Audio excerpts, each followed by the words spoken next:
Hello, I'm Shakuntala Santharan in Kuala Lumpur with the top stories on Al Jazeera.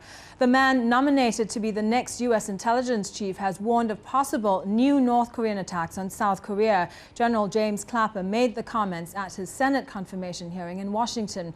He said the sinking of a South Korean warship in March could mark a dangerous new period and warned the North Korean threat cannot be taken lightly. South Korea has blamed the North for the torpedo attack that killed 46 sailors, but the North denies responsibility and has threatened retaliation if punished by the international community.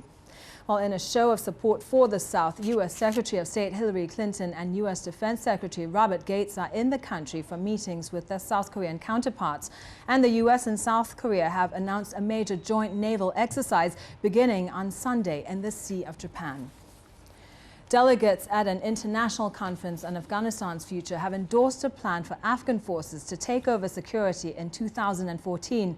President Hamid Karzai made the commitment during his address to the conference. His timetable includes expanding the army and police force to 304,000 people by October 2011.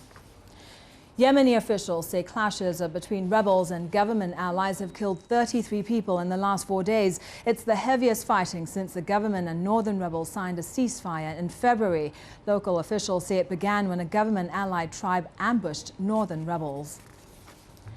U.S. President Barack Obama and British Prime Minister David Cameron have condemned the release of the man convicted over the Lockerbie bombing. Speaking at the White House, both leaders said the Scottish government had been wrong to allow Abdul Basit al-Megrahi to return home to Libya last year to get medical treatment for cancer.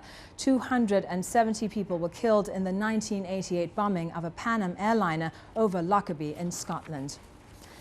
And Chinese officials say at least 700 people have been killed and another 347 missing after weeks of flooding. The head of China's flood prevention agency says it's the deadliest disaster in a decade.